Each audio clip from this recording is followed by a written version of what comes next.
ಅದು ಬರೋಬ್ಬರಿ 600 ಕೋಟಿ ವೆಚ್ಚದಲ್ಲಿ ಬಂದರು ನಿರ್ಮಾಣ ಮಾಡುವಂತಹ ಪ್ಲಾನ್ ಆಗಿತ್ತು. ಅದಕ್ಕೆ ಭಾರಿ ವಿರೋಧ ಕೂಡ ವ್ಯಕ್ತವಾಗಿದೆ. ಈಗ ಆ ಬಂದರಿಗೆ ರಸ್ತೆ ನಿರ್ಮಿಸುವಂತಹ ಸರ್ವೆ ಕಾರ್ಯ ನಡೀತಾ ಇತ್ತು, ಆಕ್ರೋಶ ವ್ಯಕ್ತವಾಗಿದೆ. ಇಷ್ಟೇ ಅಲ್ಲದೆ ಮೀನುಗಾರರು ಸಮುದ್ರಕ್ಕೇನೆ ಹಾರಿ ಆಕ್ರೋಶವನ್ನ ವ್ಯಕ್ತಪಡಿಸಿದ್ದಾರೆ.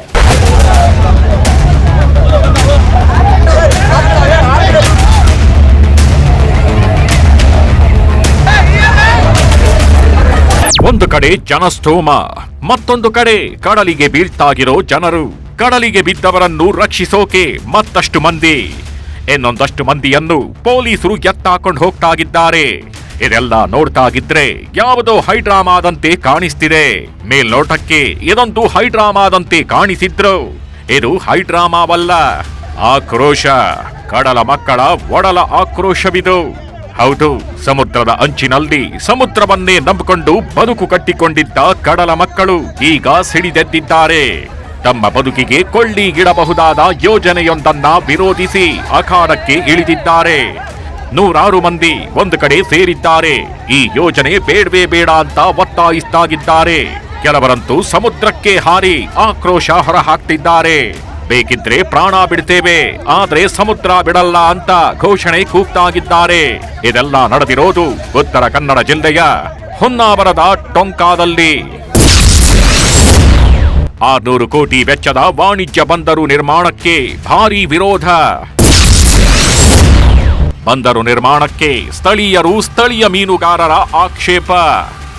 ಹೌದು, ಉತ್ತರ ಕನ್ನಡ ಜಿಲ್ಲೆಯ ಹೊನ್ನಾವರದ ಟೊಂಕಾದಲ್ಲಿ 600 ಕೋಟಿ ವೆಚ್ಚದಲ್ಲಿ ಬಂದರು ನಿರ್ಮಾಣಕ್ಕೆ ಪ್ಲಾನ್ ಮಾಡಲಾಗಿದೆ. ಬಂದರು ನಿರ್ಮಾಣಕ್ಕೆ ಈಗಾಗಲೇ ಕೇಂದ್ರ ಸರ್ಕಾರ ಮತ್ತು ರಾಜ್ಯ ಸರ್ಕಾರ ಅಸ್ತು ಅಂದಿವೆ. ಈಗಾಗಲೇ HPPL ಕಂಪನಿಗೆ ಬಂದರು ನಿರ್ಮಾಣದ ಗುತ್ತಿಗೆ ನೀಡಲಾಗಿದೆ. ಆದರೆ ಈ ಬಂದರು ನಿರ್ಮಾಣಕ್ಕೆ ಸ್ಥಳೀಯರು ಮತ್ತು ಸ್ಥಳೀಯ ಮೀನುಗಾರರು ಭಾರೀ ಆಕ್ರೋಶ ವ್ಯಕ್ತಪಡಿಸಿದ್ದಾರೆ. ಬೆಳ್ಳಂಬೆಳಗ್ಗೆ ಸಮುದ್ರದ ಬಳಿ ಸೇರಿದ್ದ ಸ್ಥಳೀಯರು ಬಂದರು ನಿರ್ಮಾಣ ಆಗ್ಲೇಬಾರದು ಅಂತ ಒತ್ತಾಯಿಸಿದ್ದಾರೆ. ಕೆಲವರು ಸಮುದ್ರಕ್ಕೆ ಹಾರಿ ಆಕ್ರೋಶ ವ್ಯಕ್ತಪಡಿಸಿದ್ರೆ, ಇನ್ನು ಕೆಲವರು ಬಂದರು ನಿರ್ಮಾಣದ ವಿರುದ್ಧ ಘೋಷಣೆಗಳನ್ನು ಕೂಗಿದ್ದಾರೆ.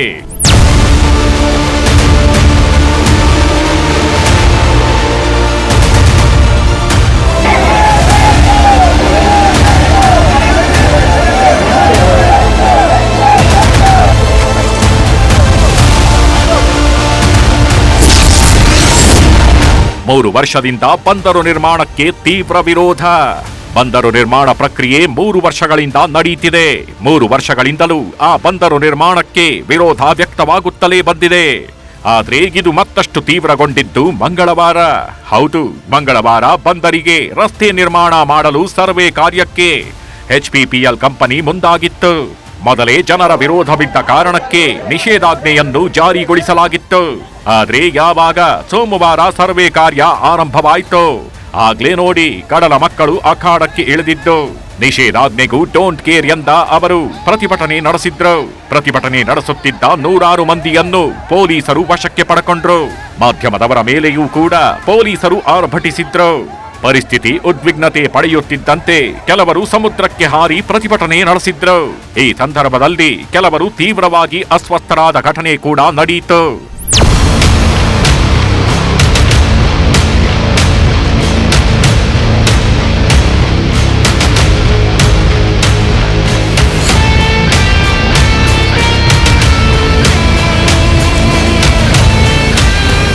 ಒಂದು ಯೋಜನೆ ಬರೋದ್ರಿಂದ ನಮ್ಮ ಟೊಂಕಕ್ಕಾಗಲಿ ಹೊನ್ನಾವರಕ್ಕಾಗಲಿ ಭಾಳ ನಷ್ಟ ಈಗಾಗಲ್ಲ, ಮುಂದಾಗ್ತದೆ. ಯಾಕಂತ ಹೇಳಿದ್ರೆ ಒಂದು ಕೋಕು ಕಲ್ಲಿದ್ದಲು ಬಂದಾಗ ಇವತ್ತೇನು ನಮ್ಮ ಹೊನ್ನಾವರ ಉಳಿಸಿ ಬೆಳೆಸಿ ಅನ್ನೋ ಕೆಲವರು ಸಂಘಟನೆ ಮಾಡ್ಕೊಂಡಿದ್ದಾರೆ, ಅದರಲ್ಲಿ ನಾವು ಇದ್ದೀವಿ. ಆದರೆ ಇನ್ನೂ ತನಕನೂ ನಾವು ಹೇಳಲಿಲ್ಲಾದರೂ ಕೂಡ ಅವ್ರು ಬರ್ಬೋದಿತ್ತು. ಆದರೆ ಯಾರೋ ಬರದೇ ಇರೋದು ಒಂದು ಬೇಸರದ ಸಂಗತಿ. ಆದರೆ ಇನ್ನು ಮುಂದಿನ ದಿನಗಳಲ್ಲಿ ನಮಗೇನು ಟೊಂಕ ಮತ್ತು ಕಾಸರಗೋಡು ಭಾಗದ ಜನ ಏನು ನಾವು ಕಷ್ಟ ಅನುಭವಿಸ್ತಿದ್ದೋ, ಇದು ಮುಂದಿನ ದಿನಗಳಲ್ಲಿ ಹೊನ್ನಾವರದವರು ಕೂಡ ಅನುಭವಿಸ್ತಾರೆ. ಯಾಕಂದರೆ ಈ ಕೋಕು ಕಲ್ಲಿದ್ದಲು ಬರೋದ್ರಿಂದ ವಾಯುಮಾಲಿನ್ಯ ಉಂಟಾಕೊಂಡು ಮುಂದೆ ಬಹಳ ಅನಾಹುತಗಳಾಗುವಂಥ ಸಾಧ್ಯತೆ ಕೂಡ ಇದೆ. ಪ್ರತಿಭಟನೆ ನಡೆಸಿದವರು ಪ್ರಾಣವಾದರೂ ಕೊಡ್ತೇವೆ, ಆದರೆ ಬಂದರು ನಿರ್ಮಾಣಕ್ಕೆ ಅವಕಾಶ ಕೊಡಲ್ಲ ಅಂತಿದ್ದಾರೆ. ಒಂದು ಟೈಮಲ್ಲಿ ಭದ್ರತೆಗೆ ನಿಯೋಜನೆಗೊಂಡ ಪೊಲೀಸರು ಮತ್ತು ಮೀನುಗಾರರ ನಡುವೆ ತೀವ್ರ ಮಾತಿನ ಚಕಮಕಿ ನಡೆದು ಪರಿಸ್ಥಿತಿ ತಿಳಿಗೊಳಿಸಲು ಪೊಲೀಸರು ಹರಸಾಹಸ ಪಟ್ಟಿದ್ದಾರೆ. ಈ ಬೆನ್ನಲ್ಲೇ ಕೆಲವರು ಆಕ್ರೋಶ ವ್ಯಕ್ತಪಡಿಸಿದ್ದಾರೆ. ಇವತ್ತು ಬೆಳಗ್ಗೆ ಪೀಪಲ್ ಬಂದಿದ್ರು 7 ಗಂಟೆಗೆ ಅವ್ರದ್ದು ಕೆಲಸ ಬಂದಾಗಿತ್ತು ಸರ್. ಈಗ ಮತ್ತೆ ಅವ್ರು ಬಂದಿದ್ದಾರೆ, ಬಂದ್ಕೊಂಡು ನಮಗೆಲ್ಲ ಧರಣಿ ಕೂತ್ಕೊಂಡು ಅವರಿಗೆಲ್ಲ ಮಹಿಳೆಯರಿಗೆ, ಮೀನುಗಾರ ಮಹಿಳೆಯರಿಗೆ ಮತ್ತೆ ಗಂಡಸರಿಗೆಲ್ಲ ಇಡ್ಸ್ಕೊಂಡು ಮಂಕಿ ಜೈಲಲ್ಲಿ ಹಾಕಿದ್ದಾರೆ ಸರ್. ಅವ್ರೀಗ ಮಂಕಿ ಜೈಲಲ್ಲಿ ಇದ್ದಾರಂತೆ. ಮತ್ತೆ ಈಗ ನಮಗೆ ಕೂಡ ನಮ್ಮ ಮತ್ತು ನಮ್ಮ ಈ ಚಿಕ್ಕ ಚಿಕ್ಕ ಮಕ್ಕಳಿಗೆ, ಶಾಲೆಗೆ ಹೋಗೋ ಮಕ್ಕಳಿಗೆಲ್ಲ ನಮಗೆಲ್ಲ ಅವರು ಕಾಲಲ್ಲಿ ಬೂಟ್ನಲ್ಲಿ ಮೆಟ್ಕೊಂಡು ಹೋಗಿದ್ರು ಸರ್. ಮತ್ತೆ 2 ಜನ ಗಾಯ ಆಗಿದೆ, ಅವರೆಲ್ಲ ಅವರಿಗೆ ಹಾಸ್ಪಿಟಲ್ನಲ್ಲಿ ಚಿಕಿತ್ಸೆ ನಡೆಯುತ್ತೆ ಸರ್.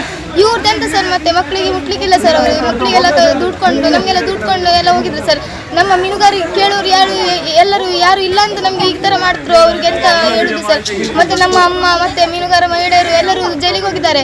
ಅವರು 4 ಗಂಟೆ ಒಳಗಡೆ ಇಲ್ಲಿ ಇರಬೇಕು ಸರ್. ಅವರು 4 ಗಂಟೆ ಒಳಗೆ ಇಲ್ಲಿ ಇಲ್ಲ ಅಂದ್ರೆ ನಾನೇ ಹೋಗಿ ಸಮುದ್ರಕ್ಕೆ ಹಾರ್ತೇನೆ ಸರ್. ಇದು ಮಾತ್ರ ನಾನು ಮಾಡುದು ನಿಜ. ಇವತ್ತು ಹೋದ್ರೆ ಒಂದೇ ಸಲ ಹೋಗ್ಲಿ ಸರ್. ಪ್ರಾಣ ಯಾರಿಗೋಸ್ಕರ ಇಟ್ಕೊಂಡವ್ರು, ನಮ್ಮ ಜೀವ ಯಾರಿಗೋಸ್ಕರ ಇಡ್ಲಿ? ಬಂದರು ನಿರ್ಮಾಣಕ್ಕೆ ಭಾರಿ ಆಕ್ರೋಶ ವ್ಯಕ್ತವಾಗಿದೆ. ಕಡಲ ಮಕ್ಕಳು ಬಂದರು ನಿರ್ಮಾಣಕ್ಕೆ ಆಕ್ರೋಶ ವ್ಯಕ್ತಪಡಿಸೋದಕ್ಕೂ ಕೆಲವೊಂದು ಕಾರಣಗಳಿವೆ. ಬಂದರು ನಿರ್ಮಾಣವಾದ್ರೆ ಮೀನುಗಾರಿಕೆಗೆ ಕಷ್ಟವಾಗಲಿದೆ. ಮೀನುಗಾರರು ತಮ್ಮ ಮೂಲ ಕಸುಬು ಮೀನುಗಾರಿಕೆ ತೊರೆಯಬೇಕಾಗತ್ತೆ. 165 ಮೀನುಗಾರರ ಮನೆಗಳು, ಶೆಡ್ಗಳು ಸ್ವಾಧೀನಗೊಳ್ಳೋ ಸಾಧ್ಯತೆ ಇದೆ. ಎಲ್ಲ ಮೀನುಗಾರಿಕಾ ಚಟುವಟಿಕೆ ಬಂದಾಗಲಿದೆ. ಆದ್ದರಿಂದ ಬಂದರು ಬೇಡ ಅಂತಿದ್ದಾರೆ ಮೀನುಗಾರರು. ಕಳೆದ 3 ವರ್ಷದಿಂದ ನಡೆಯುತ್ತಿರುವ ಹೋರಾಟ ಇವತ್ತು ತೀರಾ ತೀವ್ರ ಸ್ವರೂಪದ ಹಾದಿ ಹಿಡಿದಿದೆ.